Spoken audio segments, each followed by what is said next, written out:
from the Beltway, and it's been a huge story all afternoon. Sky 9 here, live pictures over the American Legion Bridge, and that's not good.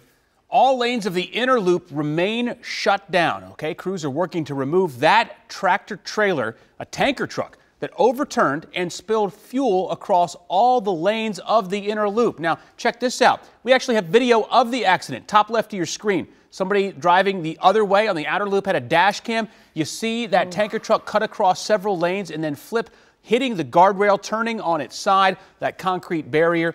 Amazingly, Fairfax Fire and Rescue say the trucker, the driver, was not injured. In fact, Virginia State Police tell us nobody got hurt at all. That's amazing. Now let's take a look at video from Sky 9 just moments after that crash. The trucker and those other drivers, man, they were so lucky to walk away from that huge mess. As for the traffic, take a look there. You can see the inner loop suddenly became a parking lot for literally thousands of commuters, and it couldn't have been at a worse time. We want to switch back to our live picture from Sky 9 now. As you can see, outer loop traffic is slowly moving, but all lanes of the inner loop are still closed. So if you think about the inner loop, this is basically right before the American Legion Bridge. This tanker truck and the traffic that was moving with it, looking to move from Virginia across the bridge into Maryland. Let's get an update on all this right now. Joining us live by phone, an update from Ashley Hildebrandt from Fairfax County Police. Ashley, thanks for coming on with us. So we have two problems here that I guess you guys are trying to reckon with. The first is the tanker truck blocking the lanes of the inner loop, and the second is cleaning up all this fuel. How long do we think it's going to take? We anticipate that it's going to be several more hours before we'll be able to reopen the roads.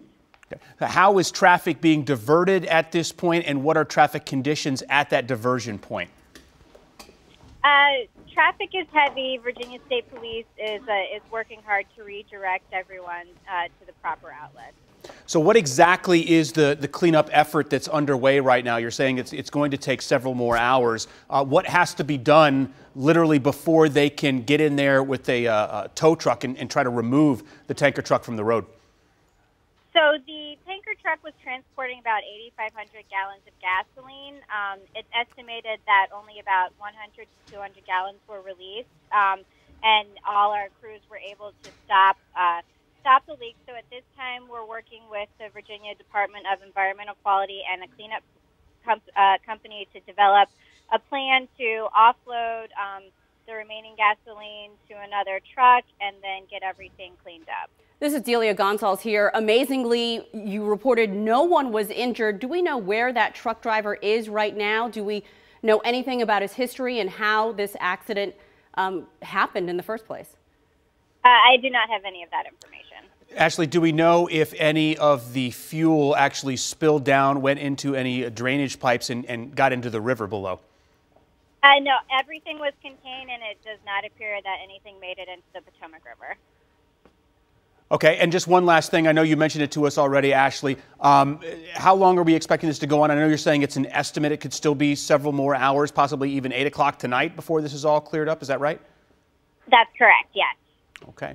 Ashley Hildebrandt from Fairfax County Police, thank you so much for coming on with us. Again, we're going to be monitoring this situation as we move throughout the evening. You can see that tanker truck, heard about half of the fuel inside of that spilled out. They were able to contain that. Now they got quite a mess on their hands trying to clean up that fuel from the road, and then they'll be able to get in there and get that tanker truck out of there. Again, no injuries, no one hurt, including the driver of this tanker truck. But it's going to be a long cleanup ahead, so avoid the area if you can at all as you're heading home this evening. And any new developments, we'll keep you posted during this newscast.